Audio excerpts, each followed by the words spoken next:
जय श्री राम सभी को। तो आज हमारे यहाँ पे अक्षय कुमार जी हमारे साथ हैं आज, जो कि बीजेपी के एक बहुत बड़े नेता हैं और उनके प्रवक्ता हैं। तो हमारे कुछ सवाल हैं, उन सवालों के जवाब आज इनसे मांगेंगे। तो जैसा कि अभी चुनाव का माहौल भी आने वाला है, अभी चुनाव होने वाला है, तो कुछ छोटे छोटे सवाल हैं जिसका कि अभी जनता को जवाब नहीं मिल रहा है। तो हम इनसे चाहेंगे कि सही सही कुछ जवाब देंगे, सवालों से भागेंगे नहीं, जवाब पूरा एकदम सही सही होना चाहिए। तो जैसा कि आप देख सकते हैं कि हमारे लद्दाख में टोटल 19 दिन से जो हमारे सोनम वांगचुक सर हैं, जानते हैं उनके बारे में? सोनम वांगचुक सर के बारे में जानते हैं आप नज़दीक लाओ के? नहीं, उनके बारे में तो मैं नहीं जानता। अच्छा, सोनम वांगचुक सर के बारे में नहीं जानते। आपने 3 इडियट मूवी तो जरूर देखी होगी। 3 इडियट मूवी वो भी नहीं देखा भाई हमने तो। आमिर खान का पिक्चर है जिसमें कि क्या बोलते हैं कि वो इंजीनियर होता है एक आमिर खान, और वो बताता है कि पढ़ाई के प्रति हमारी सोचने की नज़रिया को वो बदल के रख देता है। लेकिन वो जो मूवी है सोनम वांगचुक सर के नाम पर बनी है, ठीक है। उन्होंने लद्दाख में बहुत बड़े बड़े काम किए हैं, जैसे कि क्या बोलते हैं कि वहाँ पे इंटरनेट प्रोवाइड करना, और भी वहाँ पे ऐसी यूनिवर्सिटी खोल देते। वहाँ पे एजुकेशन का बहुत बड़ा दिक्कत था, तो वहाँ पे पूरा एजुकेशन उन्होंने लाया पूरा वहाँ पर। लेकिन वहाँ पे सबसे बड़ा मुद्दा बना हुआ है अभी पूरा बर्फ वहाँ की जो है पिघलती जा रही है। किसकी वजह से? क्योंकि वहाँ पे देखो, वहाँ पे अभी क्या बोलते हैं कि वहाँ पे बड़ी बड़ी कंपनियां जा रही हैं, कंस्ट्रक्शन का काम हो रहा है, ठीक है। तो वहाँ ग्लोबल वार्मिंग मतलब हम लोगों की पब्लिक के वजह से हो रहा है। वहाँ के इन्वायरमेंट का पूरा तरीके से हम लोग खत्म कर दे रहे हैं। तो इसी वजह से वो चाहते हैं कि वहाँ भी जैसे कि हम लोगों की राज्य व्यवस्था है ना, हम लोगों के यहाँ चुनाव होता है, विधायक का चुनाव होता है, मुख्यमंत्री का चुनाव होता है, तो वो भी चाहते हैं कि हमारे यहाँ चुनाव हो। वो भी चाहते हैं कि हमारे यहाँ चुनाव हो और हम लोग अपना सिस्टम जो है वहाँ का लद्दाख का सिस्टम। भाई आप सवाल को आगे बढ़ाएं, अगला सवाल करें, इतना लंबा ना ले जाए। ये सवाल जवाब हो रहा है, क्या आप कहानी सुना रहे हो क्या? तो मैं कहना चाहता हूँ कि वो 19 दिन से बस एक मांग करना चाहते हैं वो सोनम वांगचुक सर कि 6th शेड्यूल लागू किया जाए। देखिए तो मोदी चुप क्यों है? मामला चाहे जो भी मोदी है, चुप क्यों है? मामला चाहे जो भी है गाइस, वैसे तो इन्होंने हमको बीजेपी का ही साबित कर रखा है, लेकिन मैं आपको बता दूं कि फाइनली मैं बीजेपी का तो नहीं हूं, लेकिन इतना ज़रूर कहूंगा जो हमारे राष्ट्र और धर्म के लिए जो काम करेगा वही सर्वमान होगा। और वैसे भी मैं बीजेपी को ऐसे ही सपोर्ट नहीं कर रहा हूँ, क्योंकि अगर बीजेपी है तो यार देखो, वैसे पाकिस्तान हावी हो जाता है कांग्रेस के टाइम पे, तो आखिर हम सपोर्ट करें तो करें किसको? अब बीजेपी ही हमने देखा, अक्सर बहुत सारा रिजल्ट देखा है ऐसा, मतलब जहाँ पे पाकिस्तान वालों ने हावी अभी तक हुआ था तो वहाँ पे बीजेपी वालों ने ही फाड़ी है उनकी, और आगे भी हम ऐसे ही सपोर्ट करेंगे बीजेपी को। फाइनली गाइस आप लोगों को बता दूं, हमारे उदय भाई अगला सवाल करेंगे। अच्छा, एक बात बताइए, अगर मान लीजिए बीजेपी कुछ गलत कर रही है, आपको पता है कि चीज़ गलत है, या तो क्या वहाँ भी बीजेपी का आप नाम लेंगे? ऑफकोर्स आई थिंक ओबियसली, जैसा कि इन्होंने बताया बीजेपी गलत करेगी। और वैसे भी हमने देखा सारा यहाँ पे रिकॉर्ड 370 की बात बता दें, जो धारा लगा हुआ था कश्मीर में।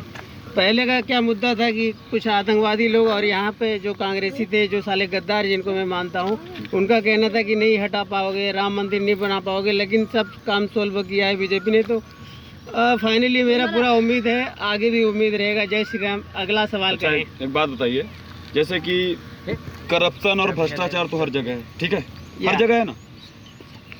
हाँ, कहाँ जाओगे? ठीक है, जल्दी से, टाइम नहीं है, आराम से चलाना उसको, ठीक है। घूसखोर तो हर जगह होते हैं, चाहे बीजेपी हो चाहे कांग्रेस हो, आप जानते हैं इस बात को, हैं? और जो जितनी बड़ी पार्टी होती है उस पार्टी में उतने बड़े घूसखोर होते हैं। तो अगर मान लीजिए कोई बीजेपी का ही हमारे देश के साथ गद्दारी कर रहा है, ठीक है, तो क्या हमें उसका भी नाम लेना चाहिए या फिर उसके खिलाफ खड़ा होना चाहिए? अगर बीजेपी का है, अगर वो गलत कर रहा है तो कार्रवाई बनता है, कार्रवाई तो बनता है भाई, चाहे कोई भी हो। अगर गलत कर रहा है तो अगर सामने को अपने को पता है कि सामने वाला गलत है तो उसका विरोध करना है, जाहिर सी बात है ना। तो जैसे कि मान लो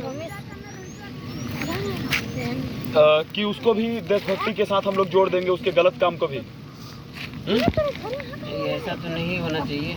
अगर मान लीजिए कोई हमारी दूसरी पार्टी है, मान लीजिए कांग्रेस है या फिर कोई केजरीवाल की पार्टी है, या फिर केजरीवाल तो फिलहाल जेल में है तो केजरीवाल देखा जाए तो मेरे हिसाब से सही हुआ, उसके साथ वो घोटालेबाज का था, वो उसका पूरा रिकॉर्ड था पब्लिक के पास। तो बीजेपी नहीं कर रही है, उसको तो जाना ही था। क्या बीजेपी नहीं कर रही है? अगला सवाल मेरा, बीजेपी का भी अगर सामने आता है तो वो कहाँ भी अंदर सामने आएगा? जाएंगे। उसके पास पावर है। अगला सवाल मेरा किसानों से लेकर है। तो वहाँ पे पंजाब हरियाणा के जो किसान हैं वो मिनिमम सपोर्ट प्राइस एमएसपी की मांग कर रहे हैं। वो चाहते हैं कि मतलब कि देखो, एमएसपी समझाना पड़ेगा कि समझ गए एमएसपी? समझ गया मैं। हाँ, तो एमएसपी की मांग करना क्या गलत है उनकी? देखा जाए तो एमएसपी की मांग जो कर रहे हैं वो मुझे लगता है कि बीजेपी के नज़रिए से गलत है। क्यों, कैसे? क्योंकि एमएसपी ने वहाँ पे देखा जाए तो मेन मुद्दा जो था बीजेपी का, वो जो आतंकवाद मुक्त किया उसने, वही सही है। नहीं, यहाँ पे आतंकवाद हम लोग गलत नहीं बोल रहे हैं। आतंकवाद को हम लोग गलत थोड़ी बोल रहे हैं कि आतंकवाद उन्होंने दूर किया, वो गलत बात है। यहाँ पे आतंकवाद से मतलब नहीं, यहाँ पे तो हमको किसानों से मतलब है। किसानों की रोटी का सवाल है, तो किसानों की रोटी। कौन किसान है? मैं कह रहा हूँ किसान कौन है? असली किसान तो हम हैं, हमें तो कोई तकलीफ नहीं हुई। वो साले पाकिस्तानी ही होंगे मेरे हिसाब से, तो साले वो इस तरह से किसानी कोई मतलब क्या सोच है भाई तुम्हारी? देश को आग लगा रहे हो साले, रोड पे बैठ के साले। किसान हम लोग इधर मतलब पसीने बहा रहे हैं, मतलब हम लोगों को चिंता नहीं है इस बात की। देखिए, मजाक बना के रखा हुआ है यार। क्या होता है, सिस्टम फाड़ दूंगा मैं।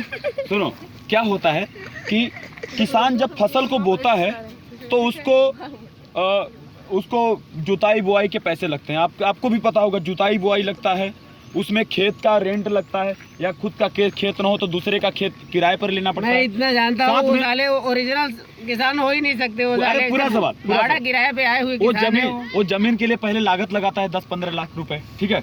अब उसके साथ साथ भाई जुताई बुआई अलग से उसका खर्चा, साथ में उसके लिए लेबर लगाना पड़ता है, बनिहारा लगाना पड़ता है, उसके लिए अलग खर्चा, और साथ में फैमिली वाले भी टाइम देते हैं। तो सबका समय और खर्चा जोड़ के साथ में उसको फसल को दमाई उमाई करने का खर्चा, कटाई करने का खर्चा, तो किसान इतना खर्चा जोड़ने के बाद तो एक मिनिमम सपोर्ट प्राइस उसको चाहिए।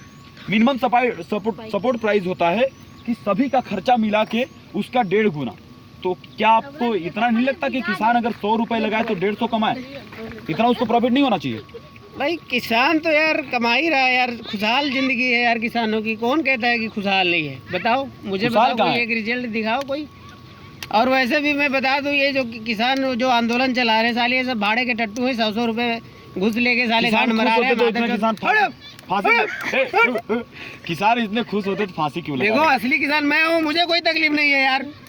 हटा यार, बंद करो वीडियो यार, अपलोड करो जहाँ करना है। इनको ज्यादा दिक्कत हो रहा है। हमारे सवालों का जवाब से भाग रहे हैं। गाइस मैं आप लोगों को बता दूं कि मैं भाग नहीं रहा हूँ। ये झंडा हमने अभी लगाया और अपना न जाने कितने सारे वार्ड लगा दिया। बीजेपी का झंडा एकदम पोल पे लगा दिया, टॉप पे। मैं आपको बता नहीं सकता कहाँ कहाँ दर्द हो रहा है। और ये हमारे बीजेपी पार्टी के प्रवक्ता हैं, जो कि हम लोग अगर समस्याओं की इनके सामने बात करते हैं तो भगवान राम का नाम ले लेंगे और आतंकवाद का नाम ले लेंगे, और उनका नाम लेकर समस्याओं से बचना चाहेंगे। यही है ना? ये बहुत ही घटिया सोच है आपकी उदय भाई। मैं आपको बता दूं, अगर आप देख सकते हो तो बांग्लादेश में जाके देखो वहाँ पर क्या स्थिति है हमारे भाइयों की। अभी पश्चिम बंगाल का कंडीशन देखो, वहाँ पे हमारे जो अभी जय भीम का जो नारा दे रहे हैं, उनको मैं बता देना चाहता हूँ कि आप भी आंखें खोल के अच्छे से देखो उधर क्या चल रहा है भाई। उधर जो हमारे साकेत की जो बहनें हैं, जो वो हमारी भी बहनें हैं ओबियसली, उनको मुस्लिम लोग क्या करता है, सुबह शाम को जाता है, जैसे 5 बजे 6 बजे शाम होते ही उनको उठा लिया जाता है, सुबह फिर घर छोड़ दिया जाता है। क्या ये सच है? मतलब क्या कहना चाहते हो आप इसके बारे में? आप बताओ मुझे। हाँ, ये बात सही है। ये तो वैसे फाइनली मैंने देखा है, अक्सर सुना भी है बहुत सारे लोग। ये सच्चाई है, ये हकीकत है, छुप नहीं सकती। आप इसके बारे में बताओ, क्या कहना चाहते हो? ठीक है, अब जनता सुन रही है, जनता इसका फैसला करेगी। तो चलिए, आप तर्क दे रहे हो दूसरा कुछ। अब मेन सवाल, हम देखो समस्याएं तो बहुत सारी हैं, ठीक है, लेकिन हमें भाई जो सवाल किया जाए आपसे। देखो मैं बता रहा हूँ, 1947 में जो विभाजन हुआ था, वो अगर अच्छे से हो जाता तो आज ये नौबत ही नहीं आती भाई। आज ये इस तरह का तकलीफ ही नहीं आता। ये तो देखा विभाजन जाए क्यों तो- नहीं होगा? जैसे कि लद्दाख वाले अभी डिमांड कर रहे हैं, जो हमारे वहाँ की जनजाति है, वहाँ की इन्वायरमेंट को बचाने के लिए वहाँ पे प्रोटेस्ट कर रही है। और सोनम वांगचुक सर क्या बोलते हैं कि 19 दिन से खाया नहीं हुआ है, 21 दिन का उनका अनशन चल रहा है, तो 19 दिन से खाया नहीं हुआ है वो। तो क्या बताओ कि अगर उनकी मांगे पूरी नहीं की तो क्या नहीं लगता कि वो लोग हमसे अलग हो जाएंगे भारत वालों से? क्योंकि भारत वाले अगर मांग पूरा नहीं करेंगे तो क्या नहीं लगता कि यहाँ से वो अलग बोलेंगे कि भाई हम तो भारत के नहीं हैं, भारत वाले होते तो हम लोग की सुनते ना यार। अब आप पूरे अलग होंगे, वो कब तक बताओ सहते रहेंगे? जुल्म कब तक सहेंगे वो लोग? बताओ। देखिए तो भाई अलग साहब, बनाने मैं आपको क्या बता अलग दूं- बनाने का काम हम लोग नहीं कर रहे हैं बीजेपी वाले? देखिए मैं आपको बता दूं कि इसके बारे में पूरी जानकारी तो है नहीं अपने को। बात को यहीं पे मैं अपनी समाप्त करूंगा। जय श्री राम सभी को गाइस।